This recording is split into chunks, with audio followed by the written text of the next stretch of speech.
بسم اللہ الرحمن الرحیم۔ غیر جان آپ سے مخاطب ہوں۔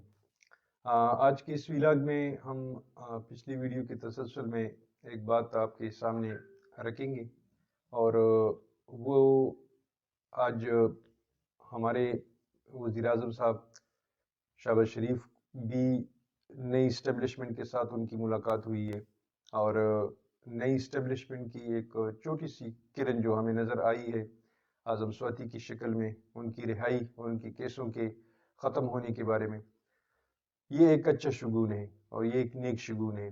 یہ اچھی بات ہے کہ اب ہمیں کچھ مثبت فیصلے نظر آئیں گے، اور اس کے اثرات پاکستان کی سیاست پر اور پاکستان کے اداروں پر ضرور پڑیں گے۔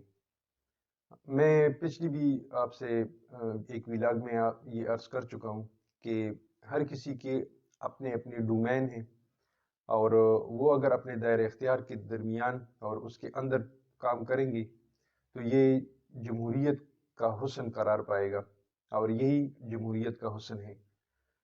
اگر ہم اپنے اداروں کو دیکھیں تو ایک ادارہ دوسرے ادارے کے درمیان حائل نہیں ہوتا، اسی طرح جمہوریت میں بھی یہ چیزیں ہمیں بعض جگہوں پر نظر آتی ہیں، لیکن بعض جگہوں پر اس کا فقدان ہوتا ہے۔ قمر جاوید باجوہ صاحب چلے گئے، اور ان کے ساتھ جو ان کی ٹیم تھی وہ بھی تقریباً اب جا چکی ہے۔ اب نئی ٹیم ہے، اور نئی team major general Asim Munir Sahib نے ان کو اسٹیبلش کیا ہوا ہے، اور وہ اب اس کو لانچ بھی کر رہے ہیں، اور اس کے بعض نتائج آنے بھی شروع ہو گئے ہیں۔ جو خلا پیدا ہوا ہے پاکستانی عوام اور پاکستانی سیاستدانوں اور پاکستانی اسٹیبلشمنٹ کے درمیان، یہ خلا اب عاصم منیر صاحب کو پر کرنا ہے۔ کیسے پر کریں گے وہ، یہ اب ان کی بیہاف پر ہے، یہ ان کی کارکردگی پر ہے، یہ ان کے اخلاص پر ہے، اور یہ اب ہمیں آنے والے دنوں میں اس کی جھلک نظر آئے گی۔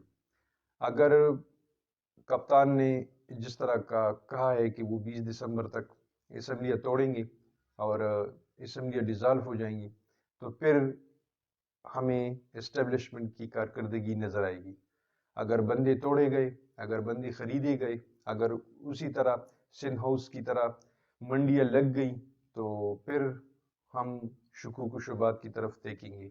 اور اگر اس طرح نہ ہوا اور ٹرانسپیرنٹ طریقے سے یہ سب کچھ ہو گیا جیسے کہ نظر آ رہا ہے، تو پھر ہمیں انشاءاللہ یہ جمہوریت کا تسلسل قائم و دائم نظر آئے گا۔ اللہ تعالیٰ سے دعا ہے کہ پاکستان اسی طرح ہنستا بستا پلتا اور پھولتا رہے، اور اس کی یہ جمہوریت جو ہے یہ آگے بڑھے۔